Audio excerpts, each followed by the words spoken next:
할렐루야. 지난주에 몇 집사님과 점심을 같이 하게 되었습니다. 식사를 하고 난 뒤 한 3시간, 4시간가량 신앙에 대한 이야기를 쭉 하다가 한 분이 놀라운 간증을 하십니다.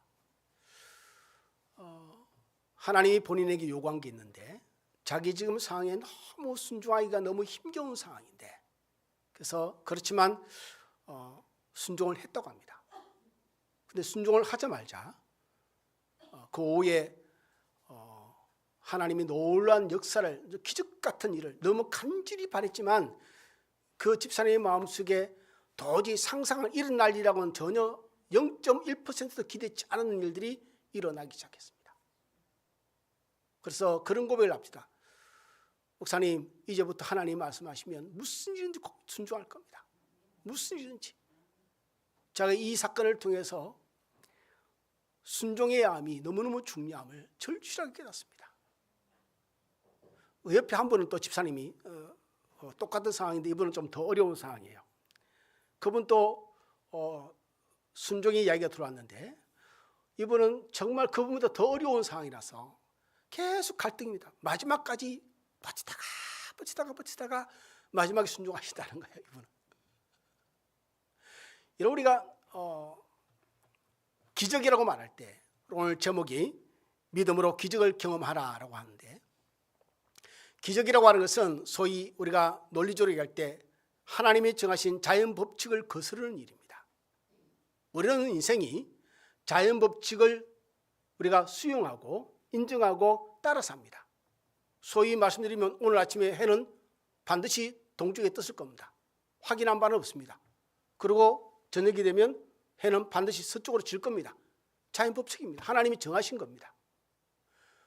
근데 하나님이 기적을 행할 때는 이 기적은 이 자연 법칙을 거스르면서 행하시는 일들이 자연 법칙입니다. 이런 캘빈 밀러라는 신학자는 말하기를 이런 말을 합니다.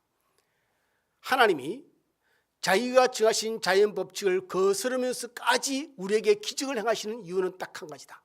우리를 그만큼 사랑하시기 때문이다. 자신이 정하신 법칙을까지 거스르면서까지 행해야 할 기적, 그것은 우리를 그보다 더 사랑하시기 때문이다. 이런 오늘 본문에 12에 12년을 혈루증으로 고통당했다 한 여인에 대한 이야기가 나옵니다. 혈루증이라는 것은 하열이죠. 피가 계속 쏟아집니다. 유대인들은 이것을 부정한 병이라 했습니다. 피에 대한 관계된 것은 부정합니다. 그래서 유대인들은 만약에 어떤 유대인이 피를 흘리면 부정하다고 해서 일주일 동안 격리가 됩니다. 일주일 이후에야 사람을 만날 수 있습니다. 만약에 일주일 안에 누군가를 터치하거나 만나고 옷이라도 만지면 그 사람조차도 부정한 사람이 되게 되는 것이죠.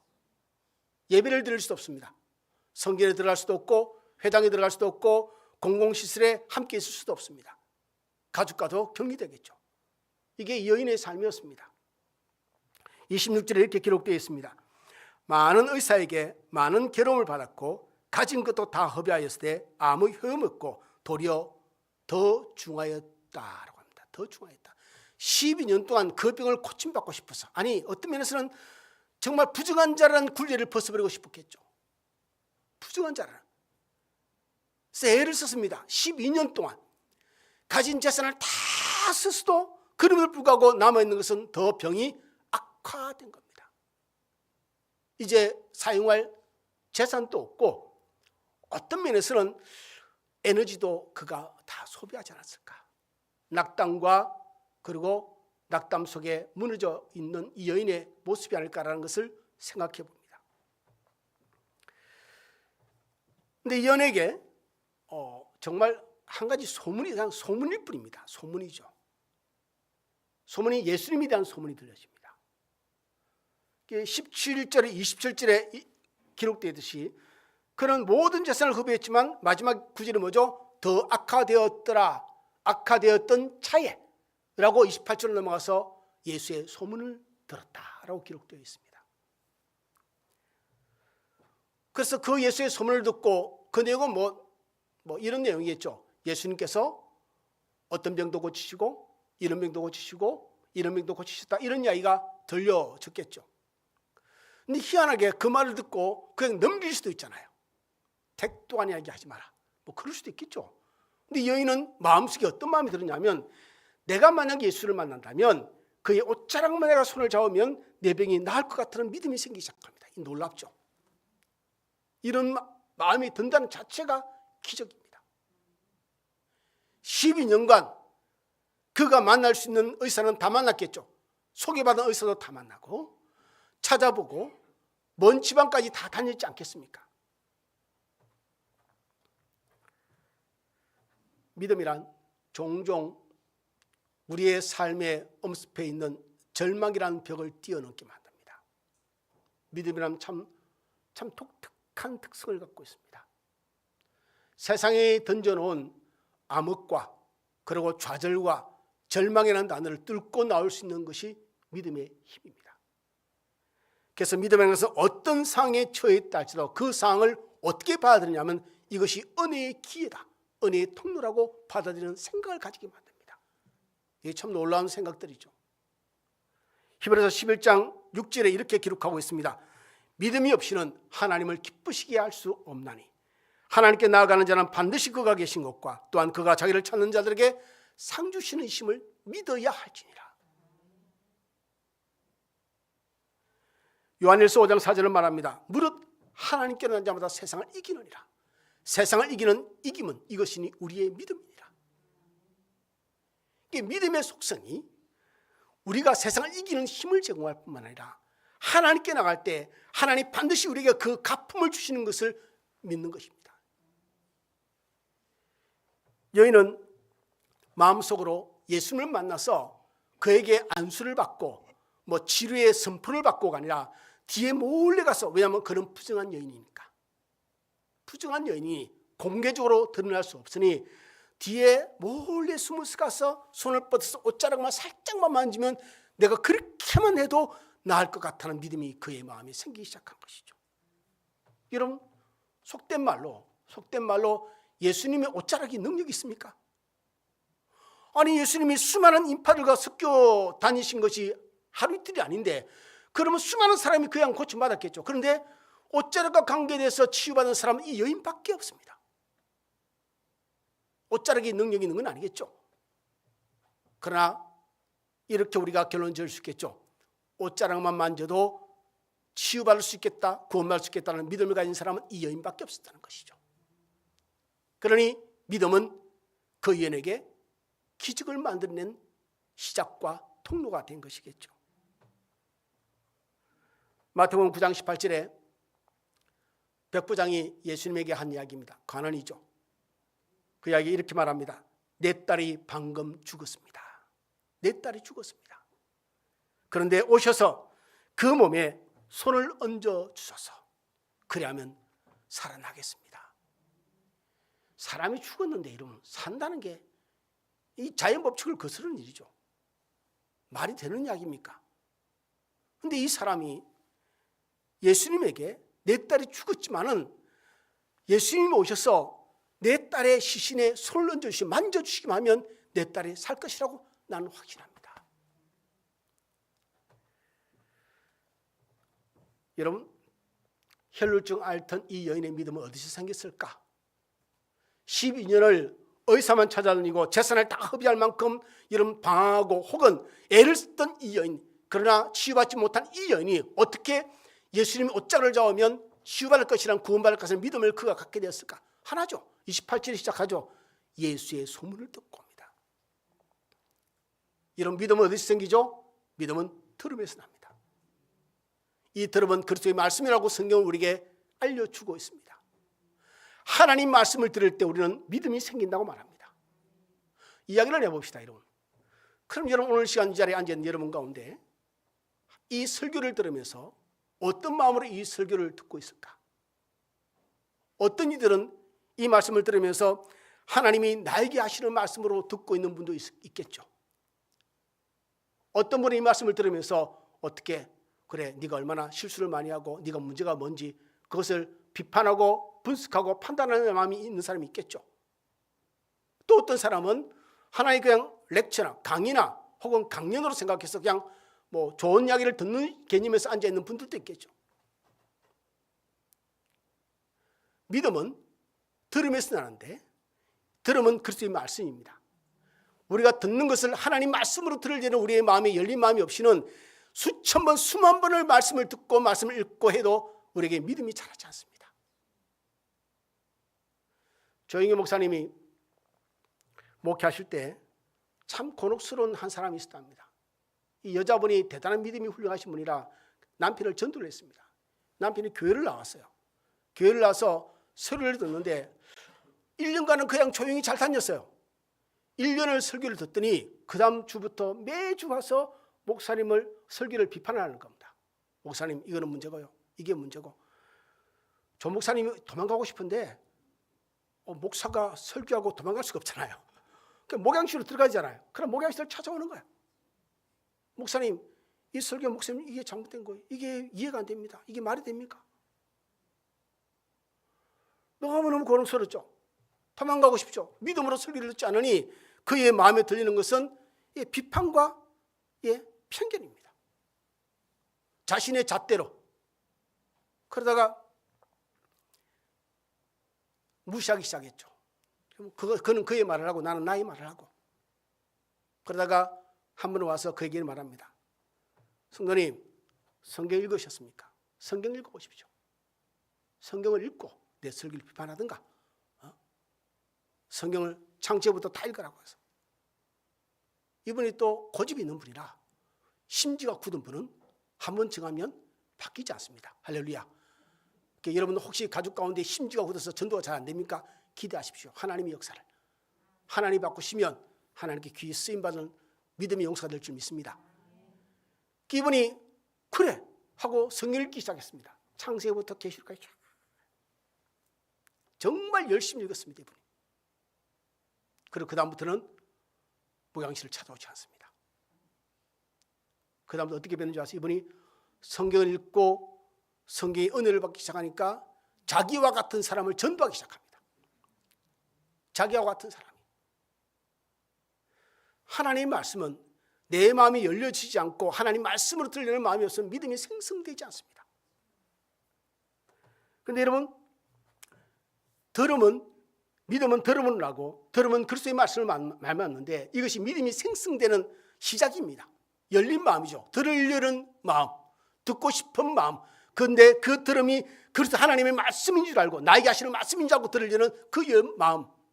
그런데 여러분, 그런 마음이 있는 게 아니죠. 우리의 믿음을 무너지게 하는 마음도 있습니다. 이 여인의 마음에 예수의 소문을 듣고 제가 말씀드렸죠. 택도 아닌 이야기 하지 말라. 무슨 기도 안 되고 병자가 살아나고 치유되고 안전하게 일어나고 어디서 말도 안 되는 이야기를 들고 와서 나를 힘들게 하느냐. 응?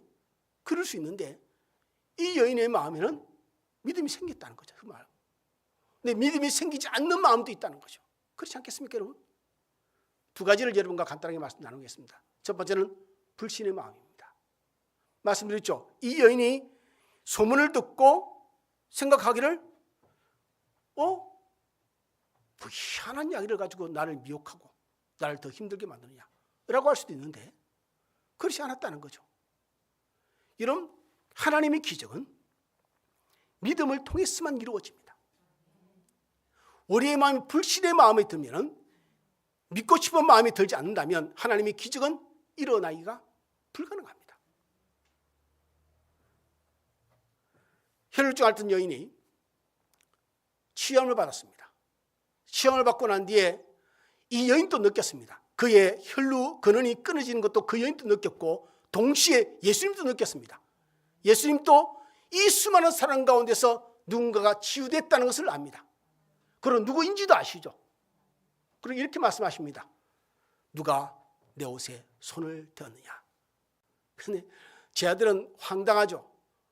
아니 이렇게 사람이 옹이에서 뒤서거니 앞서거니 하면서 막 이렇게 밀려서 가는 가운데 한두 사람의 옷을 손을 대고 부대꼈겠습니까? 제 아들이 이렇게 말을 합니다. 무리가 애워서 미는 것을 보시며 누가 내게 손을 대었느냐 물으시나이까. 이게 빈정되는 말이죠. 다르게 말하면 예수님 이 상황에 누가 옷을 손을 댔다면 아니 이놈처럼 다 손을 댔지 특별히 누굴 말씀하시는 겁니까? 아니 그냥 가는 길이나 가십시다. 뭐 그러지 않겠습니까, 여러분? 이게 어쩌면 이 말들이 옳죠. 그리고 진실입니다. 이게 현실이고요. 이게 우리의 상황입니다. 근데 주님은 찾으시는 것이죠. 누가 내 옷에 손을 대었다. 이유가 있는 것이죠. 치유받은 사람이 있다는 겁니다. 이 여인 또 마음속에 이 제자들처럼 세상의 자연법칙이나 상황에 더 수긍하며 이제 자신의 병은 더 이상 해답이 없다는 것을 수용하고 받아들이고 마음을 내려놨으면 새 삶은 없었을 겁니다. 예수를 만나 기적의 경험도 못했을 겁니다. 포기하고 무너질 상황에 그의 귀에 예수의 소문이 들렸고 하나의 불꽃이 피어오른 것이죠. 그러니 믿음이 없는 불신의 마음은 하나님의 기적과는 상관없는 하나님의 기적을 막는 마음인 것이죠. 두 번째 마음은 뭐냐면 불평의 마음입니다. 불평의 마음. 여러분, 불평이라는 것은 단순히 믿음을 저해하기도 하지만 하나님의 역사를 멸시하는 겁니다. 하나님은 그 상황을 통해서 일을 하시는데 그 상황을 인간에서 볼 때 옳지 않다는 거죠. 상황이 안 맞다는 거죠. 불편하다는 거죠. 고통스럽다는 거죠. 그래서 하나님을 원망합니다. 하나님을 불평합니다. 이스라엘 백성들이 정말 2주 만에 들어갈 수 있는 길을 40년이 걸려서 들어갔습니다. 이유가 뭐죠? 두 가지입니다. 불신과 불평이죠. 가나안에 들어가기까지도 그들은 불신과 불평을 멈추지 않습니다. 끊임없이 합니다. 끊임없이. 그들이 홍해를 가르고 난 뒤에 첫 번째 불평이 뭐죠? 물이 없다는 겁니다. 그들은 압니다. 진실을 이야기했습니다. 정보를 전달했죠. 물이 없습니다. 목마릅니다. 죽을 것 같습니다. 고통스럽습니다. 그래서 하나님을 향해서 원망하고 그의 지도자 모세를 향해서 불평하기 시작합니다. 그들의 말이 틀렸습니까? 맞죠. 문제는 하나님이 그 상황을 통해서 일을 하려 하시는데 그 일을 못 보는 거죠. 그러니까 하나님을 보지 못하고 그들이 처해 있는 상황만 문제만 보고 그것을 결론으로 끌고 가는 사람들인 것이죠. 그것이 하나님의 역사에 걸림돌이 됩니다. 그러니까 여러분의 가정이나 여러분의 삶에서 어렵고 힘든 일 있을 때 원망과 불평보다는 하나님을 바라보시기 바랍니다. 오히려 그 상황이 하나님을 향해서 더 의지가 불태워지고 더 하나님을 의지하고 신뢰하는 마음으로 나아가는 저와 여러분들에게 주님으로 축원드립니다. 여러분 강단에 올라오면 저는 기도할 때 하나님께 받는 말씀이 있습니다. 마음이 힘들고 곧 육신이 힘들고 그럴 때가 있죠. 그래서 어떤 때는 쇼크가 올 때도 있고 강단에 서기가 사실 불편할 때가 있습니다. 그럴 때마다 하나님 주시는 말씀은 똑같습니다. 강하고 담대하라. 내가 내 말을 너 입에 두었으니 내가 너와 함께한다. 사랑하는 종아 강하고 담대하라. 저는 저서 하는 말이면 하나님 내 말이 아니고 하나님 주시는 말씀만 하게 하여 주옵소서. 우리의 삶에 어떤 상황이 우리의 삶에 일어날지 모르지만 그 상황에서 우리가 배워야 할 것은 우리가 원망과 불평과 현실에 대한 정확한 인식과 데이터를 통해서 그러니 안 됩니다가 아니라 그 데이터를 통해서는 안 된다는 말이 쉽게 나오죠. 이게 자연법칙이니까요. 상식이니까요. 그런데 하나님은 그것 뛰어넘는 그 위에 계신 하나님이시죠. 우리의 믿음은 그 하나님을 바라봅니다. 우리의 먹구름을 뚫고 위에 계신 찬란히 빛나는 우리 하나님을 바라보는 것이 믿음인 것이죠. 불평은 믿음의 길을 막습니다. 불신도 믿음의 역사를 막습니다. 시편 37편 8절에 기록되기를 분을 거치고 노를 버리며 불평하지 말라. 오히려 악을 만들 뿐이라. 하나님 원하시는 의를 이루지 못합니다. 뭐가요? 우리의 불신과 우리의 불평은 하나님은 의를 이루지 못합니다. 그러나 불신과 불평은 사탄이 원하는 악을 만들 뿐이라고 성경은 우리에게 가르치고 있습니다. 오늘 저는 이 말씀을 준비하면서 예수님이 사람들을 향해서 이렇게 말씀하시죠. 누가 내 옷에 손을 댔느냐? 누가 나를 만졌느냐? 이것은 저는 이렇게 이해했습니다. 단순한 확인이 아니고 어두움과 그리고 부정한 여인이라고 낙인 찍혀있는 이 여인을 공개로 끌어올리는 하나님의 초청이라고 믿습니다. 주님의 초청이죠. 이 여인은 그냥 치유받고 어떻게 했을까요? 예수님이 그렇게 초청하지 않았다면 이 여인은 그냥 조용히 떠났을 겁니다. 그리고 그것으로 끝났을 겁니다. 예수는 말씀하십니다. 누가 내 옷에 손을 대었느냐? 이 여인은 주저합니다. 두렵습니다. 왜? 부정한 여인인데 부정한 여인이 옷을 잡으면 예수님도 부정해집니다. 이게 유대의 상식입니다. 그러니 말이 안 되는 이야기 아닙니까?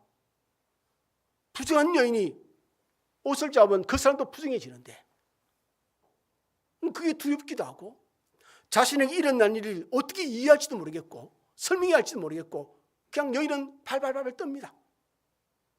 그런데 그가 결단을 하죠. 예수님의 초청에 여인은 그냥 순종을 합니다. 나아가서 자초지정을 솔직하게 예수님께 쏟아내죠. 예수님께서 이 여인을 말씀을 이야기를 다 듣고 난 뒤에 오늘 본문 34절은 이렇게 이야기하고 있습니다. 딸아 내 믿음이 너를 구원하였도다. 평안할지어다. 네 병에서 놓여 자유할지어다.